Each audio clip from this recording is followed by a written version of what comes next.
nous retrouvons notre Manta A chez elle en Allemagne. Elle a retrouvé sa forme et trône à nouveau fièrement parmi ses semblables. Une nouvelle rencontre se profile. Nous sommes au Classic Workshop de Rüsselsheim, une caverne d'Alibaba rassemblant tous les modèles emblématiques de la marque, comme la Capitane, plaquée d'or ici pour fêter le 2 millionième modèle vendu.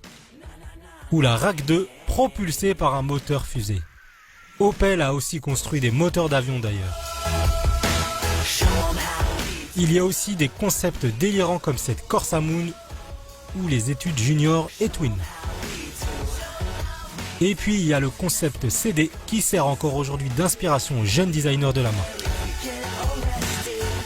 Pour les amateurs de sport mécanique, un hall entier réunit toute l'histoire d'Opel en DTM notamment. Le musée déborde de petits bijoux, il faut dire qu'Opel c'est 120 ans d'histoire. Enfin, si on ne tient compte que de son activité dans l'automobile. Car lorsqu'Adam Opel a lancé sa marque, c'était tout autre chose au départ. Nous sommes en 1862. The first thing they built was a sewing machine, and he learned that when he was working for a couple of years in Paris in a sewing machine company.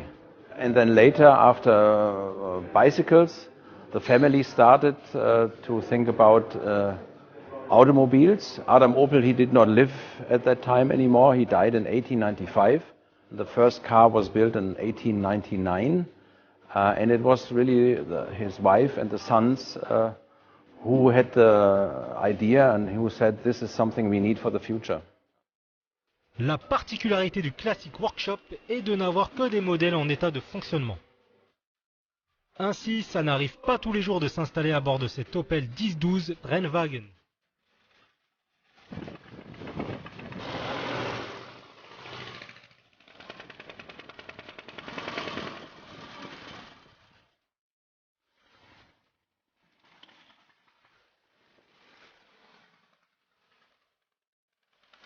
Deux cylindres en ligne, 12 chevaux et une certaine modernité déjà à l'époque, car équipé d'une prise de force pour transmettre le couple. On a craqué ensuite sur cette intimidante Opel Rekord baptisée la Veuve Noire. Entièrement dépouillée pour la compétition, elle était notamment pilotée par un certain Niki Lauda. Elle crache ses 200 chevaux avec violence, elle qui ne pèse que 900 kg.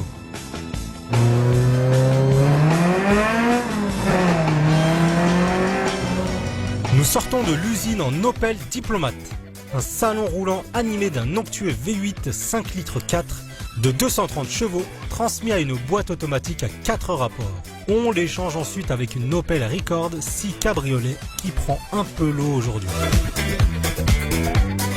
Puis une Opel Kadett 6 qui inaugurait des ceintures montées en série. On poursuit avec l'Opel Capitane dont la boîte manuelle au volant demande une certaine dextérité.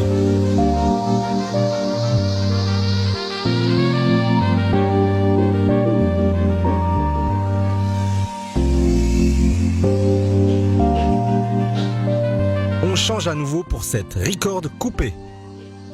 Observez le tachymètre qui change de couleur au fur et à mesure que la vitesse augmente. Une auto bourrée de charme par ses détails chromés et son intérieur cuir rouge. Fin de ce road trip en apothéose en s'installant à bord de l'Opel GT, un petit coupé ultra séduisant, un collector en devenir. Fin volant en bois, position basse, une ligne tout en courbe, son petit 4 cylindres en ligne ne dépasse pas les 88 chevaux, mais peu importe, les têtes se retournent quand même. Au fait, il ne manque pas quelque chose dans tout ça. La Manta A de Walter Röhrl est sortie de son écrin et s'offre enfin à nous. Alors certes, nous ne sommes plus au Mans, elle s'étouffe un peu à bas régime tellement elle réclame à être poussée dans les tours jusqu'à 9000 d'après le compteur. La boîte inversée, en effet comme le disait Aude Inès, c'est loin d'être insurmontable. Ce qu'on retient surtout, c'est la directivité de son train avant et un moteur qui n'a que 4 cylindres mais qui sonne bien et fort, une autre époque. Opel est une marque qui cache bien des surprises, qui a contribué de bien des façons à l'histoire de l'automobile. Aujourd'hui, elle vit une nouvelle ère au sein du groupe PSA, mais on n'oubliera jamais ce que la marque a déjà accompli, à l'image de cette Manta A qui nous aura fait vivre des aventures inattendues et découvrir le meilleur de la marque au Blitz.